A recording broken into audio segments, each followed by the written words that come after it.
He's a freaking elite coach. It's amazing what we'll put up with if you win, and it's amazing what we'll overlook if you don't. And that's where I think Kyle Shanahan comes in. Like, if you can't tell that Kyle Shanahan is absolutely unequivocally one of the best coaches in the NFL, it's because you're getting shaded and frustrated by the fact that he hasn't won a ring yet. I don't think we need to bring up the name Bill Walsh yet when we're talking about Kyle Shanahan. There's obvious things there, first of all, because that's like not just Kyle's never won a Super Bowl, Bill won a bunch. And there's also kind of a majesty around it. Like, whoever the Warriors' next great player is in the next 30 years, you're not going to compare him to Steph Curry. Like, nothing's ever going to capture that majesty, and I feel the same way about Bill Walsh. Like that, he was the first, he was the best. Bill Walsh is Bill Walsh. So to put Kyle on that plane, I wouldn't do that. And I don't think we can look at it in sort of that view from 10,000 feet yet because, A, it's not over, and B, he hasn't won a ring yet. But I think there's a way to say that. He's a freaking elite coach. Yeah. He is an elite coach. And I hope that 49er fans appreciate the hell out of what they got. He is a phenomenal coach. You look at the way John Harbaugh gets fired, and there's a line like 7 teams are like, let's interview Harbaugh.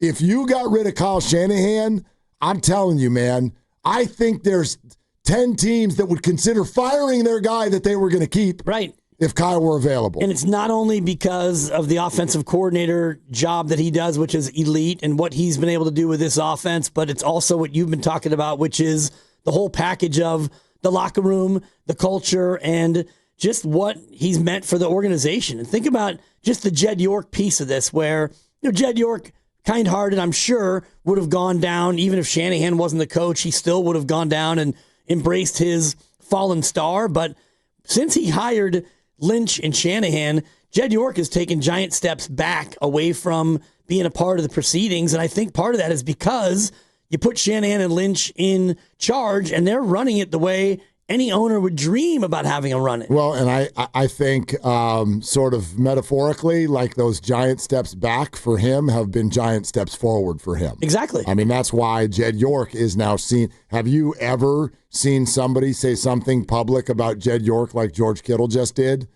Like, no. He just was like, because Jed York is the way he is, that makes this a special place. That's a first.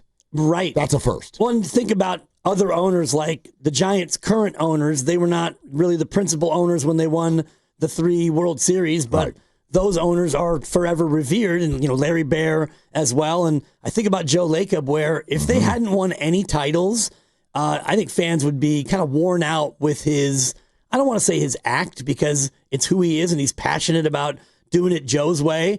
And they've been to 7 finals and won 4 titles, so go crazy, Lacob. Be as involved as you need to be, because you came in and said you're going to hang banners. We all laughed, we booed, we jeered, and then you went out and did it. Well, I think what you're bringing up, it's amazing what we'll put up with if you win.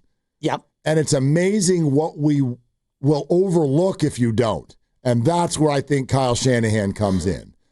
If you look around the league, and like, if you can't tell that Kyle Shanahan is absolutely unequivocally one of the best coaches in the NFL, it's because you're getting shaded and frustrated by the fact that he hasn't won a ring yet.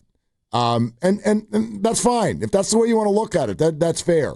But I'll stand by what I just said. I literally think if the Niners decided to move on from Kyle, you get damn near half the league to make a phone call immediately and be like, should we fire the guy we got to go get Kyle?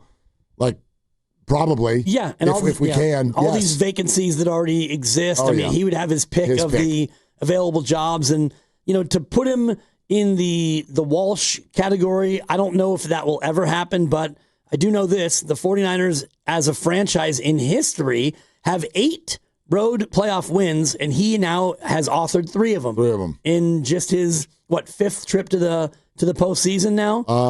This is our 4th, right? 19, 21, 22, 23, and 25. So 5th. Okay, 5th. But he's got 3 road wins. The franchise in its history has 8, and he's got 3 of them. So, not that we want to go through and rank the road playoff wins, but This one is damn near close to the top. Dude, they're super hard. They're super hard. Look at what teams had to go through to try to win on the road this weekend. Okay? Chargers, not even close. Nope. Niners pull it off. Packers build a gargantuan lead, can't hold it. Rams build a lead. They're a 10.5-point favorite. They're going against a team with a losing record, and a minute on the clock, you're losing. Like, it is so hard, which is why, by the way, I've seen this, and this is normal in sports. Whenever there's a big buildup and then you beat someone, people will go, that team wasn't that good anyway. Don't do that. I know the Eagles have their problems. The Eagles have their problems. But at the same time, I think it's silly to diminish what just happened. And, I mean, I could even look, like, all the problems the Eagles had this year, let's see, they still beat the Rams. They still won in Buffalo. They won in Green Bay. They beat the Lions. They won in Kansas City. Let's see, they defeated Dallas. They won in Tampa Bay. They won at Minnesota. This is what they did just this year. So, no, the Eagles have their problems, but they don't suck.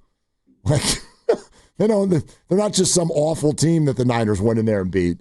My immediate reaction without knowing Robert is that it wouldn't matter, nor would it help. Should they do that? Sure, if you want. I don't know about matching Kyle's contract or whatever. But I doubt that for Robert, this comes down to money. Robert's going to want to run his own program at some point. At some point. Like everybody does. Yeah. And I don't know if he's going to get an offer this time around. He might, if you're worried about Robert and the Niners job. You know what I mean? We're right in the middle of the hiring cycle, and he just pulled off an unbelievable feat. So, and like, you've all seen Robert talk. He's pretty in-depth, engaging, intense dude. Plays well in a room when you interview him. No doubt. You know what I mean? Yeah, and the first stint he got with the Jets was kind of flawed in many ways, and then you lost your quarterback after, 7 plays? Aaron Rodgers is just gone, and so he's going to get another crack, and I was going to do a little bit of a dive on coaches who have failed in multiple places. How many of them get a third chance? And there's a short list of guys who I can remember who were a head coach, failed, got another job, failed, got a third job, failed, and that was pretty much it. But to the caller's point about the money, I'm looking online, and it looks like he makes between $4.5 and $6 million. He's reportedly the top paid coordinator in football. So I think you're right about, it's not like, hey, here's a couple extra million. It's about wanting another chance to run your own program. But he does have the luxury now of, sitting back and waiting. If this is going well, and it is, maybe you wait another cycle for a better job to open up. By the way, are there offsets coming off of that Jets job? Because the report came out right away as soon as the Jets let him go, that they were still, that contract was not up, and they were paying him almost $600,000 a month after he was fired. But that was that for last year? Was he under contract for this year too? Yeah, I'm not sure, because it was a 5-year contract, and did he do 4 years? The Jets owe him money for the remainder of the contract, reportedly around $10 million for 24 and 25. So that was this year too, not next year. Right. I just don't know if there were offsets going on with whatever he made this year from the Niners. Yeah, I mean, if there were, then that just means that the Jets pay that portion of Robert Saleh's salary. But either way, Bob's doing just fine financially. Yeah.